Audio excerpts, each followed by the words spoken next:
Halo semua, ketemu lagi di channel saya dan kali ini kita akan membahas tema atau topik yang lagi panas atau hangat bulan ini. Ya, benar. Windows 10 sudah selesai masa baktinya alias end of service atau end of life. Sembarang lah kalian mau menyebutnya apa. Ya, benar. Untuk tanggal 14 kemarin Windows 10 sudah berakhir ya untuk end of life-nya.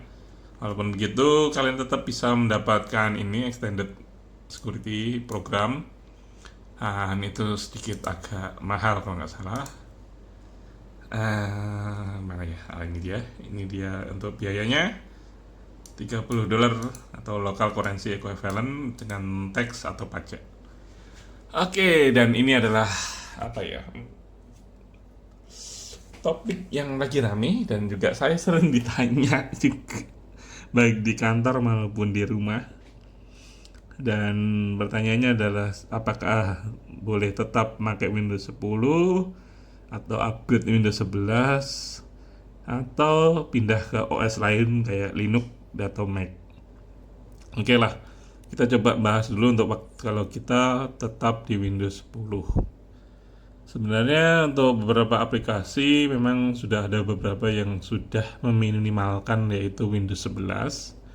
Tapi tetap kayak browser dan beberapa aplikasi lainnya masih support lah, masih masih bisa dipakai di Windows 10. Di sini juga kalau kalian lihat, di sini masih ada beberapa browser masih bisa dipakai. Jadi tenang aja, untuk browser masih aman walaupun memang OS-nya nggak diupdate karena memang sudah end of life. Tapi untuk browser dan beberapa aplikasi yang support masih ada update-annya. Jadi masih bisa dipakai lah Windows 10. Jadi kalau kalian tetap mau pakai Windows 10 juga masih nggak apa-apa untuk beberapa waktu ke depan lah. Kita nggak tahu Microsoft akan memaksa kayak apa atau aplikasinya sudah nggak support. Jujur beberapa device tester saya juga masih pakai Windows 10 karena memang ada beberapa aplikasi yang hanya support di Windows 10, terutama aplikasi-aplikasi lama. Ya benar, yang masih pakai .NET 2002, ingat 2002 bukan 2020, atau .NET 2010, ya itu juga masih pakai Windows 10.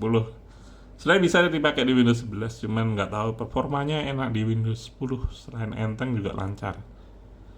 Oke, jadi kalau kalian tetap memakai Windows 10 masih bisa, masih oke. Cuman memang agak sedikit hati-hati karena memang OS nggak dapat update baik security ataupun patch.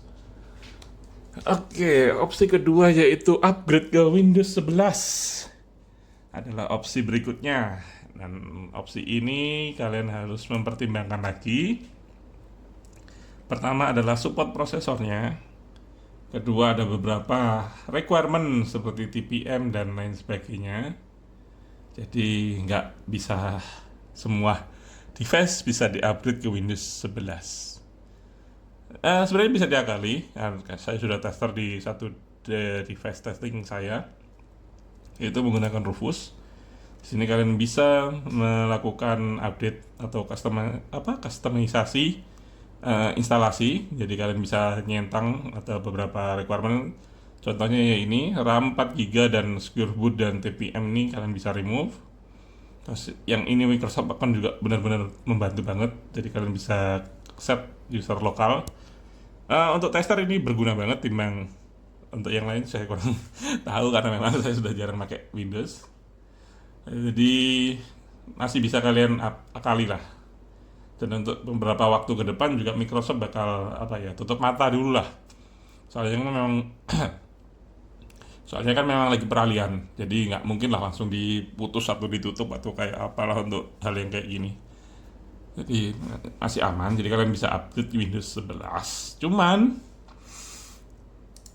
secara requirement memang mintanya 4 GB, tapi jujur setelah saya tes 8 GB adalah minimal seharusnya. Benar, 8 GB itu minimal.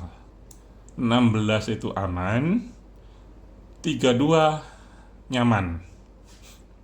Jadi itu adalah tingkatan dari RAM. Untuk prosesor generasi 7000 masih kuat, 4 core juga masih nggak masalah. Saya sudah coba juga. Cuman memang agak lemot dikit lah untuk yang 4 core. Jadi minimal 8 atau 6 core lah, wis aman lah, wis enak ya, wis nyaman. Dan juga beberapa storage, terutama storage kalian harus siap-siap besar. Dan juga internet. Ya, benar, Windows 11 itu internet base banget.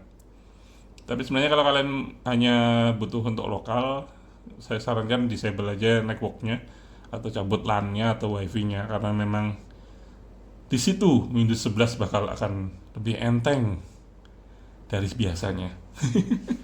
Tapi ini pas saya testing aja sih kemarin. Jadi apa ya, mungkin beberapa orang karena speknya sudah bagus atau lebih tinggi nggak karena kerasa, cuman untuk beberapa spek yang mepet itu kerasa banget, jujur itu. Jadi itu pilihannya untuk Windows 11. Dan pilihan terakhir yaitu upgrade ke Linux. Iya, benar. Ini adalah jerami.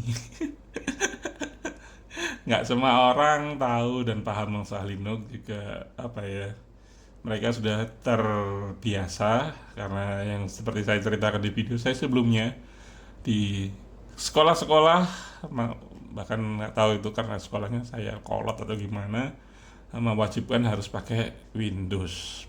Benar. Jadi ya untuk Linux ini sedikit effort dan juga kalian harus sedikit mau belajar. Dan apa ya, sebenarnya kalau kalian mengingat waktu kalian pindah ke Android itu adalah sebenarnya sama kayak Linux sebenarnya. Jadi kalian harus belajar dan senang dulu. Dan cara ini kenapa saya bilang gitu, karena sudah coba di 2 laptop saya pinjamkan ke tetangga dan juga saudara.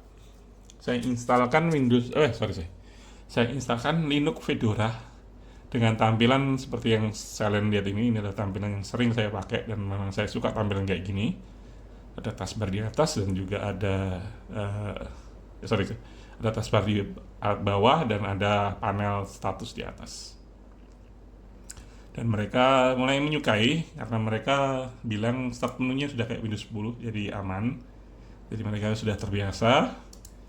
Dan untuk beberapa aplikasi mereka sudah bisa menggunakan ini. Ya, ini adalah fitur utama dari Linux. Sebenarnya di Fedora sudah ada, cuma ada beberapa distro dia nggak punya yang namanya apa nih? Ini namanya Discovery kalau di Fedora KDE. Kalau yang lainnya mungkin saya kurang tahu. Sebenarnya ini mirip-mirip Play Store atau Marketplace. Jadi di sini kalian bisa install aplikasi. Jadi kayak di Android itu loh. Jadi kalian searching sama Spotify. Sorry, salah. Spotify. Kayak contoh Spotify atau mungkin kalian mau cari browser. Nah, jadi kalian mirip-mirip Android. Jadi kalian tinggal klik install gitu aja. Untuk update juga mudah. Jadi kalian tinggal di sini update. Kalau umpama ada update dia bakalan muncul di sini. Nah, ini adalah mungkin kuncinya mereka mau atau bisa pakai Linux. Dan mungkin faktor keduanya adalah beberapa aplikasi kayak tadi browser sudah ada banyak. Jadi mereka tinggal milih mau pakai Vivaldi sudah ada, Brave ada, Chrome juga ada, Mozilla juga ada, bahkan Edge juga sudah ada. Jadi mereka benar-benar bisa pakai untuk browser bisa mereka sesuai dengan referensi mereka. Kemudian untuk Office mereka juga sudah terbiasa dengan WPS karena memang tampilannya mirip-mirip Office pada umumnya. Maksudnya Office yang di Windows Office. Dan ada beberapa juga udah nyoba ini Libre dan ada yang bisa, ada yang enggak karena memang tampilan Libre ini agak mirip Office lama. Oke, saya bukakan aja. Contoh LibreCal ini adalah LibreCal Excel. Tampilannya seperti ini. Jangan kalau kalian bandingkan dengan WPS. Contoh WPS itu Spread Cell WPS. Maaf, pindah. Nah, ini. Yuk, nah ini sudah mirip-mirip dengan Windows Office. Jadi mereka lebih kebiasaan di sini. Jadi benar, untuk Linux kalian harus terbiasa dan itu memang agak sulit. Jadi sekarang tergantung pilihan kalian dan kebutuhan kalian. Kalian mau tetap di Windows 10 sampai beberapa saat itu masih aman, atau upgrade ke Windows 11 walaupun device kalian nggak support, kalian bisa ngakali di sini. Dan belum tentu ini memang akan bisa 100% selamanya, karena kita tahu Windows mungkin ada sesuatu pas lagi rajin-rajinnya untuk mengekil atau membersihkan hal-hal yang kayak gini. Dan opsi yang terakhir adalah pindah OS atau Linux atau ke Mac. Kalau Mac kalian harus beli device-nya Mac, karena saya nggak rekomendasi pakai Hackintosh karena memang ilegal. Jadi sekarang itu tergantung kalian. Ingat, yang kalian suka yang mana ya, dan kalian apa nggak ganggu atau memang apa ya OS-nya itu support di pekerjaan kalian, kalian pakai. Nggak peduli kata orang, ingat yang pakai kalian bukan orang lain.